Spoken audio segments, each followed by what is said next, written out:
په دې لوست کې موږ غواړو د مختلفو ځایونو نومونه زده کړو. در این درس می‌خواهیم نام مکان‌های مختلف را بیاموزیم.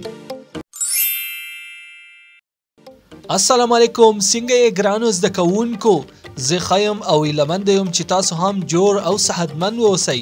من علی هستم و در اینجا زبان شیرین پشتو را براتان یاد میتونم. در این درس نام مکان‌های مختلف و بسیار مهم را خواهید آموخت.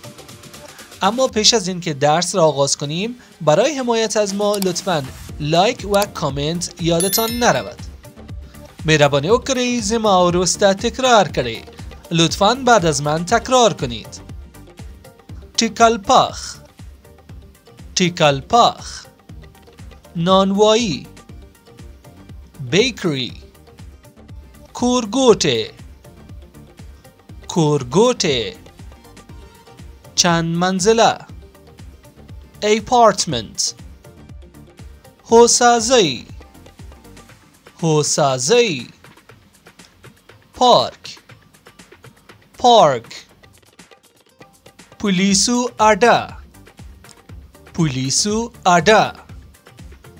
حوزه پلیس، پلیس ستیشن. اورگادی ادا، اورگادی ادا. ایستگاه قطار، ترین ستیشن.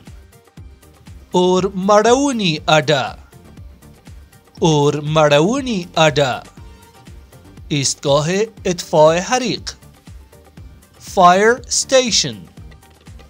سودازه، سودازه.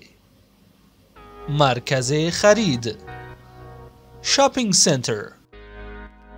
بیریو ادا، بیریو ادا. ایستگاه کشتی و یا اسکله. وارف، کوت، کوت. قصر و یا قلعه. کاسل. روغتون، روغتون. شفاخانه، هاسپیتال. سینما، سینما، سینما. تئاتر، تئاتر، تئاتر. theater. خونزی، خونزی. مکتب، school. هوایی ډګر، هوایی ډګر. میدان هوایی، airport. میوزیم، میوزیم، میوزیم. پلورنزی، پلورنزی. دکان و یا فروشگاه، store. زمرتون، زمرتون.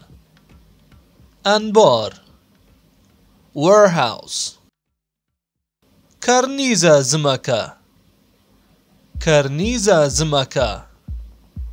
مزرعه، farm.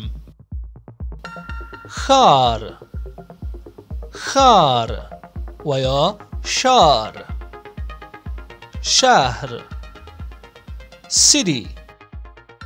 خارگوته، خارگوته و یا شارگوته. ولایت، town. کله، کله. قریه، village. پلازمینه، پلازمینه.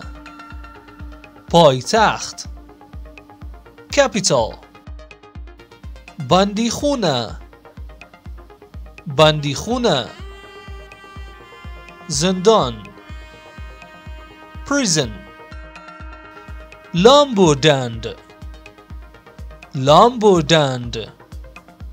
استخر و یا حوزه او بازی، swimming pool. پل، پل. bridge تاپو تاپو جزیره island هیواد هیواد کشور و یا وطن country وچه وچه قاره continent. خب دوستان عزیز، این بود درس نام مکانهای مختلف به زبان پشتو. پیشنهاد میکنم برای یادگیری کلمات هر نوع کلمه ای از نام مکانها بگیرید تا نام لباسها، میوجات و همه چیز همراه با تصاویر این کلمات را یاد بگیرید، چرا که چند حس همزمان با هم درگیر میشه، حس تصویری، حس شنیداری و گفتاری و غیره. اگر از این ویدیو خوشتون آمد او را لایک کنین و اگر میخواین ما را حمایت کنین لطفاً لایک و کامنت فراموش نشوه و اگر تازه ویدیو ما را تماشا میکنید و به زبان پشتو علاقه‌مند هستین لطفاً چینل ما را سابسکرایب کنین و زنگوله را هم فشار بدین تا از درس های جدید عقب نمانید. که دا ویدیو مو خوښه شوه نو لایک کړئ او زموږ د چینل غړي شئ. تر راتلونکي درس پورې په مخه دی ښه د خدای پامان.